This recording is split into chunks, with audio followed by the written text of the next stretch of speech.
Et bonjour à tous et toutes, vous êtes sur Culture Plane, une chaîne indépendante. Je remercie tout le monde en fait pour le soutien récemment, que ça soit dans les commentaires, parfois vraiment précis, chaleureux, que ça soit dans un soutien de dons réguliers d'un donateur que je remercierai jamais assez, ou de personnes qui décident de temps en temps de soutenir la chaîne. Et pour tout vous dire, les achats parfois récents que j'ai pu faire sur ma chaîne, comme par exemple ce jeu-là, Jak and Daxter The Lost Frontier, pour moi, est relié à mes dons. Donc, de ces 3 derniers mois. Donc, un merci infini pour tout ça. J'essaye ces temps-ci de donner encore plus d'énergie à mon projet. J'ai vraiment pour objectif d'atteindre les 2000 abonnés à la fin de l'année. Ça évolue très lentement. Et puis surtout, de gagner en heures de visionnage. Je suis à 1000 heures de visionnage.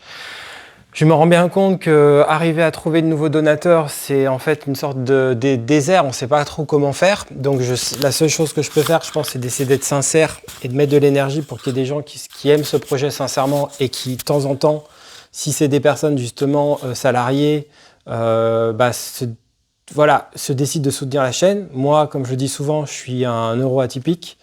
Donc que j'ai découvert il y a 4 mois en fait. Je me suis découvert autiste il y a 4 mois. J'ai 40 ans, donc en fait ça explique, comme me disait mon psychiatre, beaucoup de choses de mon parcours professionnel, avec des réussites, mais aussi ses difficultés. Donc c'est aussi pour ça que je dis les choses de cet ordre-là. En tout cas, je souhaite essayer de continuer de croire en ce projet, de continuer de le porter.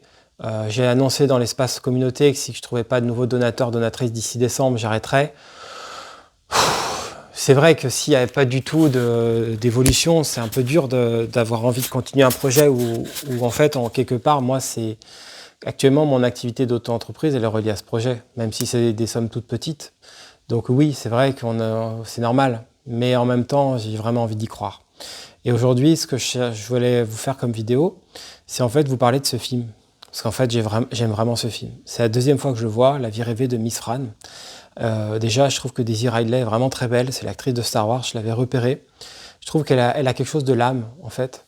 Et la cinéaste s'appelle Rachel Lambert. Et en fait, pour moi, c'est un film qui parle d'une différence. Mais c'est jamais évoqué. On ne sait pas si elle est autiste, on ne sait pas réellement ce qu'elle est. Mais clairement, elle est différente. Elle est dans ses rêveries, elle a aussi des idées noires. Elle est dans une sorte de cadre américain particulier, une sorte de petite bourgade portuaire presque. Et elle travaille, on ne sait pas trop, peut-être dans une sorte de journal local, ou en tout cas avec une sorte d'équipe. Elle a trop de chance. J'ai un collègue youtubeur qui a un métier comme ça, genre où il semble travailler pour des imprimantes. Et ça a l'air trop bien de travailler avec une petite équipe. Et au fond, quand on est neuroatypique, moi j'aimerais pouvoir trouver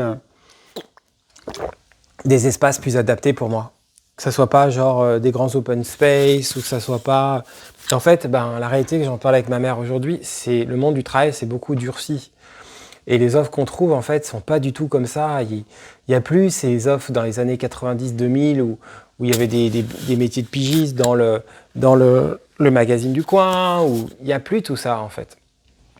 Et en fait, on est dans des choses où on nous demande 40 000 compétences mêlées. Et ce qui est marrant, c'est qu'elle est dans ce cadre-là, genre elle a cette chance-là, en fait, et en même temps, elle est dans son mal-être, elle est dans ses difficultés. Et en fait, comme elle est atypique, elle n'arrive pas trop à... En fait, on voit qu'elle n'arrive pas trop à y faire avec ses collègues. Et en même temps, ses collègues sont vachement gentils.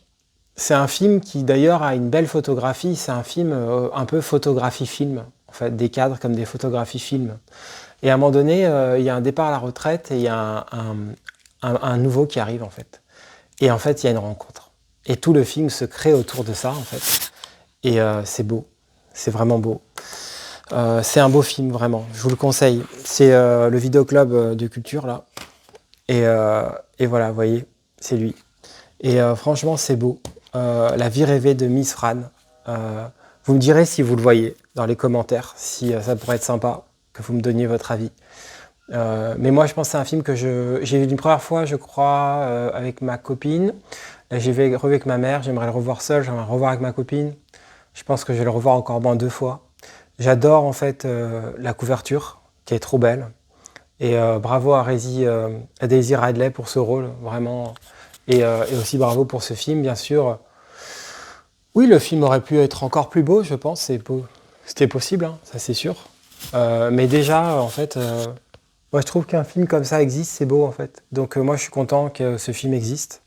Et je suis d'autant plus content que, vous voyez, il peut y avoir ce genre de film et vous pouvez genre avoir ce genre d'œuvre et les deux sont parallèles, c'est très différent. Euh, ou alors vous pouvez avoir ce genre de film et vous pouvez avoir ce genre de film. Voilà, en fait c'est heureux qu'il existe tout ça. Euh, et moi en tout cas, je remercie beaucoup la cinéaste Rachel Lambert. Il y avait un film de Miranda Jolie aussi qui était assez beau, qui était sorti il y a plusieurs années. Euh, Voilà ce que je pouvais vous dire sur La vie rêvée de Miss Fran, un petit coup de cœur que j'ai revu récemment. Je vous dis à bientôt pour de prochaines vidéos. Merci d'avance à tous pour votre soutien et votre soutien, quel qu'il soit.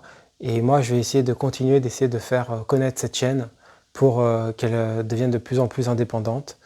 Pour le moment, j'ai pas vraiment d'indice qui me laisse penser qu'elle pourrait avoir les pubs, parce qu'en fait, il faut avoir 4000 heures et je vois vraiment pas comment je peux atteindre ça pour le moment. Donc je suis plus en fait sur l'idée de me dire que c'est une chaîne de niche et qu'il y a peut-être des adultes qui vont avoir envie de soutenir mon projet par la page Tipeee et de me donner de la force de temps en temps, comme ça a été le cas ces derniers mois. En tout cas, c'est ça que j'ai envie de faire.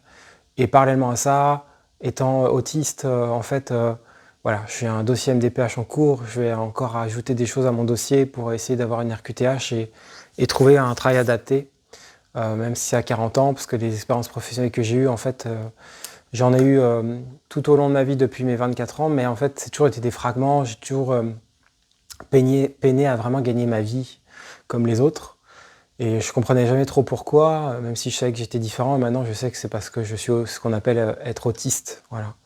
Donc, donc voilà, c'est ça que je pouvais vous dire. Je vous dis prenez soin de vous et je vous dis à bientôt.